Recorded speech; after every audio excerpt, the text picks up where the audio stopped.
अस्सलामुअलैकुम, कैसी हैं मेरी सारी बहनें। आई होप कि सब खैरियत से होंगी। तो लास्ट व्लॉग में मैंने आपको बताया था कि समीर ने अपने कुछ फ्रेंड्स की इफ़्तार पार्टी रखी है। तो बस अभी उसी की प्रिपरेशन कर रही हूँ मैं। और अभी सुबह के 9 बज रहे हैं, तो मैंने सोचा कि कुछ काम सुबह ही निपटा लिया जाए और बाकी फिर शाम में इंशाल्लाह करूँगी। तो आज मैं क्या क्या बना रही हूँ इफ़्तार में, वो मैं आपको बता देती हूँ। तो आज मैं बनाऊंगी ब्लैक चनों की चाट, जिसके लिए चने मैंने पहले से भिगो के रख दिए थे। और इसके अलावा ब्रेड रोल्स बनाऊंगी, जिसके लिए मैंने ब्रेड मंगा के रख ली है। और इसके अलावा मैक्रोनी बनाऊंगी, जिसके लिए सब्जियां भी मंगा ली हैं मैंने।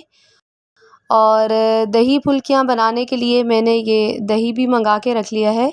तो अभी चिकन जो मैंने मंगवाई थी, इसमें से मैंने बोनलेस चिकन को अलग कर लिया है, जिसमें से कुछ मैक्रोनी में यूज़ करूँगी और कुछ जो है वो ब्रेड रोल्स के स्टफ़ में यूज़ होगी। साथ ही यहाँ कुछ चिकन मैंने बॉईल करने रख दी है ब्रेड रोल्स के स्टफ़ में डालने के लिए। तो ये चिकन बॉईल हो जाएगी तो फिर इसको श्रेड करके फिर स्टफ़ के अंदर डाल दूँगी।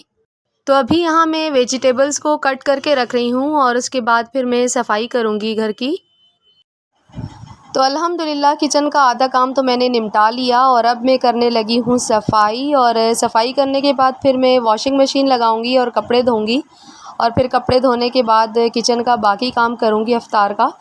तो मेरे साथ तो ऐसा ही होता है कि एक के बाद दूसरा काम और दूसरे के बाद तीसरा काम, और एक ही वक्त में कई कई काम एक साथ करना।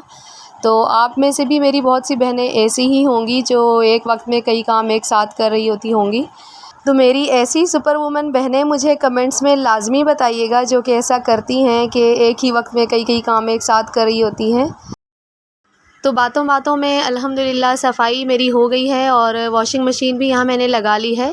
तो बस अब वज़ू करके मैं नमाज़ कुरान वगैरह पढ़ूँगी और उसके बाद फिर सारे कपड़े धो के फैला दूँगी। और फिर उसके बाद किचन में जाऊँगी शाम की इफ़्तार का सारा काम करने के लिए।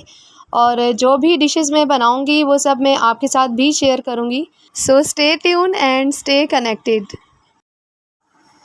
तो अभी शाम के 4 बज चुके हैं और अभी मैं किचन में आई हूँ। और सबसे पहले मैं यहाँ बना रही हूँ काले चनों की चाट। और सबसे पहले मैं इनको बॉईल करने रखूँगी। तो अभी मैं इसमें पानी डाल रही हूँ और साथ ही मैं इसमें डालूँगी एक प्याज, एक टमाटर और ये कुछ लहसुन। और अब नमक और पिसी लाल मिर्च डालकर मैं इनको गलने के लिए रख दूँगी।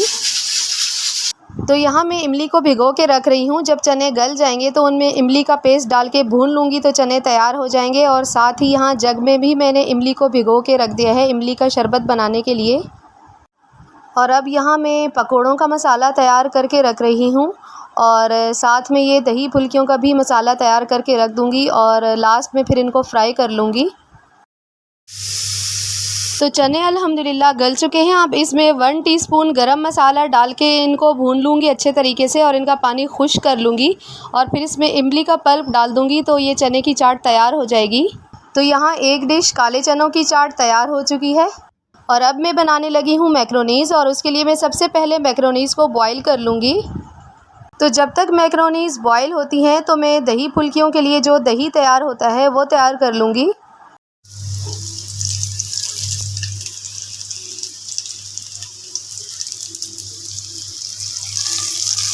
तो दही फुल्कियों के लिए मैंने दही तैयार कर लिया है। और अब मैं यहाँ फ्राई कर रही हूँ फुल्कियाँ। तो फुल्कियाँ फ्राई हो चुकी हैं और अब इनको मैं निकाल के पानी में कुछ देर के लिए सोक कर लूँगी। और फिर इनको पानी से निकाल के जो दही हमने तैयार किया था फुल्कियों के लिए उस दही में डाल दूँगी। तो लीजिए जनाब, हमारी सेकंड डिश दही फुल्कियाँ ये भी तैयार हो चुकी हैं। तो अब मैं बनाने लगी हूँ थर्ड डिश मैक्रोनीज़। और उसके लिए चिकन का मसाला वगैरह मैंने पहले ही बाकी कामों के साथ साथ बना लिया था। और अभी इसमें मैं वेजिटेबल डाल के मिक्स कर रही हूँ। और वेजिटेबल को बस हल्का सा मैं दम पे पका लूँगी, ज़्यादा नहीं बनाना, ये क्रंची ही अच्छी लगती हैं। और मैक्रोनीज़ मैंने पहले से ही बॉईल करके रख ली हैं। तो वेजिटेबल्स हो गई और अब मैं इसमें मैक्रोनीज़ डाल के इनको मिक्स कर रही हूँ। और इस तरह ये थर्ड डिश भी हमारी रेडी हो जाएगी मैक्रोनीज़ की। तो 3 डिशेज़ अब तक तैयार हो चुकी हैं अल्हम्दुलिल्लाह। और यहाँ शरबत भी मैंने तैयार कर लिया है। और अब मैं बनाने लगी हूँ फोर्थ डिश, जो कि है ब्रेड रोल्स। और इसके लिए मैंने वेजिटेबल्स को बिल्कुल बारीक चॉप कर लिया है और चिकन को भी श्रेड करके रख दिया है, जो कि सुबह मैंने बॉईल की थी। तो अभी इसका मैं स्टफ़ बनाने लगी हूँ और स्टफ़ बनाने के लिए पहले जो चिकन श्रेड की हुई चिकन है वो लूँगी और इसमें ये सारे वेजिटेबल्स वन बाय वन डाल दूँगी और साथ ही इसमें सॉल्ट और ब्लैक पेपर डाल के अच्छी तरह मिक्स कर लूँगी तो ये स्टफ़ तैयार हो जाएगा। और अब मैं ले रही हूँ ब्रेड रोल्स बनाने के लिए ब्रेड और इसकी चारों साइड्स को मैं कट कर लूँगी। तो ब्रेड की साइड्स जो कट करके अलग कर ली हैं तो इनको भी हम ज़ाया नहीं करेंगे और इनसे बाद में मैं ब्रेड क्रम्स बना लूँगी। और ब्रेड का जो ये सेंटर पार्ट हमने कट करके अलग किया है तो इसको पहले बेलन से अच्छे तरीके से बेल के और फिर जो स्टफ़ हमने तैयार किया था उसको स्टफ़ को इसके बीच में रख के और फिर इसको इसकी साइड्स को अच्छे तरीके से बंद करके और फिर इसको अंडे में डिप करके और ब्रेड क्रम्स में रोल करके फिर इसको मैं डीप फ्राई कर लूँगी।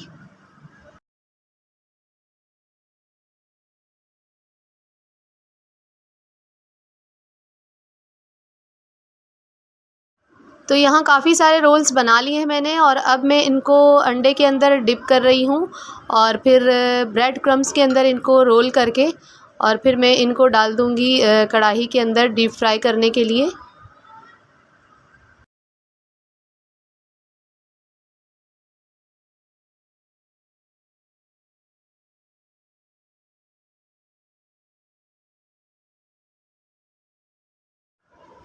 तो अभी ये ब्रेड रोल्स फ्राई हो रहे हैं और इनको फ्राई करने के बाद फिर मैं समोसे और रोल जो कि पहले ही मैंने बना के फ्रीज़ किए हुए हैं उनको निकाल के फ्राई कर लूँगी और बस फिर मेरा काम हो जाएगा ख़त्म और फिर मैं लगाऊँगी दस्तरख़्वान क्योंकि अफ्तारी में ऑलमोस्ट 20 मिनट्स रह गए हैं। तो दस्तरख़्वान लग चुका है अल्हम्दुलिल्लाह और बच्चे भी आ गए हैं जिनके लिए सारा एहतमाम किया गया है। वो दूसरे कमरे में बैठे हुए हैं समीर के साथ। तो बस मैं भी आपसे चाहूँगी इजाज़त क्योंकि अफ्तार का टाइम होने वाला है और अगर आपको मेरा ये व्लॉग पसंद आए तो मुझे कमेंट्स में लाजमी बताइएगा। मैं मिलूँगी आपसे नेक्स्ट व्लॉग में। अल्लाह हाफ़िज़।